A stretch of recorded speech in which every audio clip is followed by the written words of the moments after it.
Ladies and gentlemen, welcome back to our Baker team first look submitted by Wallace Lee. I gotta say, these pages are pretty impressive. Wallace, like I said before, Wallace gave us an early Christmas present and decided to drop off this early manuscript containing some of the opening pages from his sequel to Rambo Year 1. So this is going to be our spoiler side of it. Wallace has agreed, this is amazing, people. Wallace has agreed to let us read along through the pages here. Not in audiobook fashion per se, but just kind of like a companion reading to kind of get you hyped up for the book and let you know how it's going to be. And he does not disappoint here. I love to see that all the same rig up is the same as the first book. It really brings you back, like I was saying before in the non-spoiler review. It really brings you back to that first book. It really brings you back to where they left off in that first book. And now we can kind of see where the seeds of the first are taking fruition. We're going into the nitty-gritty. We're going back into the territory here. We're going back behind enemy lines, is what I want to say. This is a beautiful piece. Very, very beautiful. So, without further ado, welcome to our spoiler review with walkthrough provided by Wallace Lee. Thank you very much, Wallace. Once again, thank you very much. You were the man. So with that, let's begin. The only thing I'm going to say here is I'm going to read you the innards of the book here. But if we were doing it in audiobook fashion, we would have the copied pages from the book on the screen. We're not going to do that. We're gonna read through it with this lovely backdrop we have here. So with that, let's get into it. The cover, like I said before, has the embossed SOG patch on it on white paper. Very beautiful, with the notation that it's an incomplete cover, just showing the Baker team's shoulder patch. Hopefully that makes it onto the real cover, because I really love that, and I think it really signifies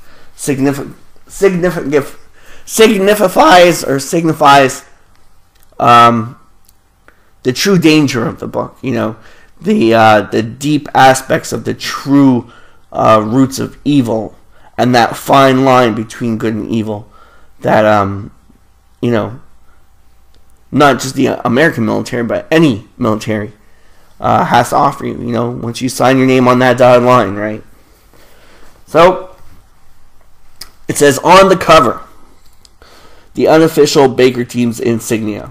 It was an unofficial insignia self-made by soldiers and meant to be worn during conventional warfare only. The survival knife represents the recon nature of fighting behind enemy lines, mostly using stealth, survival, and self-reliance. The AK refers to the most clandestine operations ran by the two teams, which required the use of Russian weapons and uniforms in disguise. Also, as we learned from Morell's pieces, that it would blend in during a gunfight. You could use the AK and the enemy for a second would think that it was just friendly fire. That they had nothing to worry about. As opposed to using other weapons, machine gun or whatever. I'm not too, tutelaged in weaponry.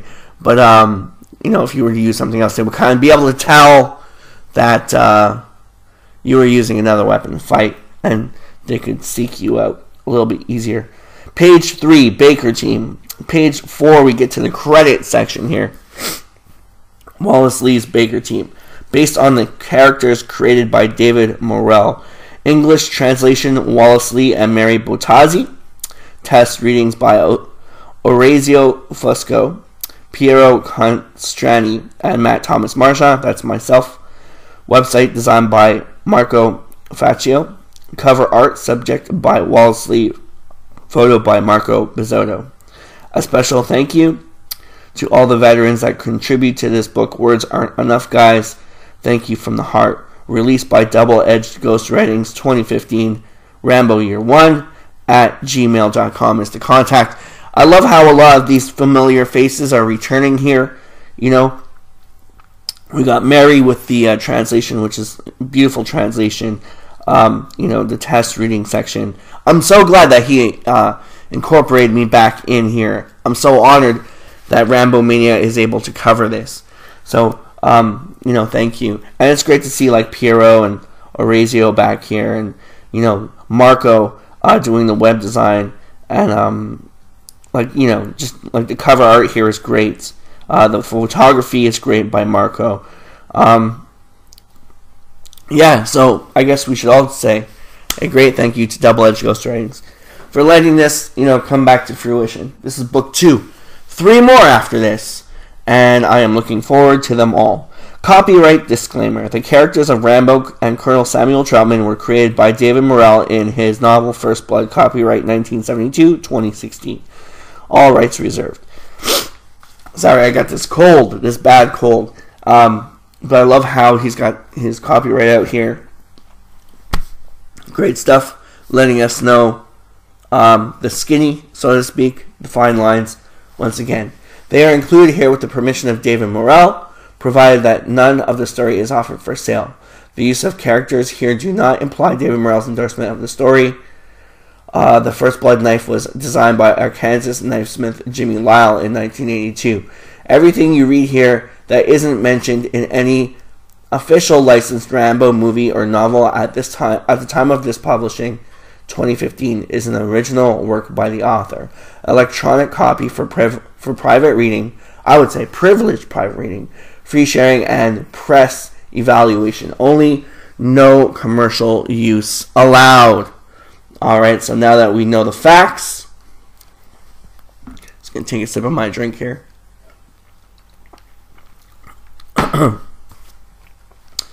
There's a second part of the disclaimer, more like an instructional, kind of like in the first book, which is one of the things I really like about it, because it's kind of, the first one's kind of like a book inside a book,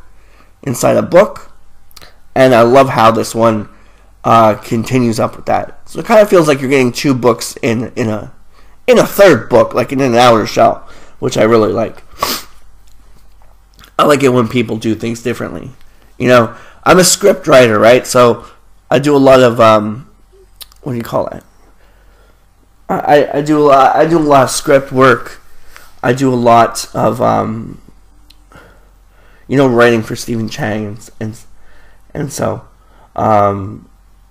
but I like it when people go out of the lines of like what a normal script is, because for me, you know, I like doing things my own way.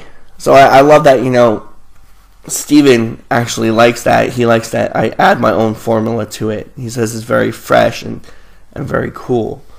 So that's one of the cool things about this book, is that it goes its own way. And it kind of tries to reinvent the genre a bit. And I like the genre of the writing itself, which I like. I love the translation aspect of it too, because it feels more real coming from Italy. As you all know, Wallace did most of this work himself. Like he really tried to go through a lot of the translation himself, and a lot of these other core elements. So the book, with the Italian to English transformation, just makes it feel more personal. It makes it feel more real. And coming from my script consulting background, I just think that's a really great touch. It's really honest and noble. And what's that word I want? I don't want to use the word meek. I want to say it's humble. You know, it's very humble. And it just comes across for better reading. especially when you know the author. You know, like I was saying last time we had Wallace on, that I'm so used to the way that Wallace writes, you know, when we're just conversing back and forth in day-to-day life, that it really makes it more of a home-felt ordeal, you know, when reading books. Very, very modest.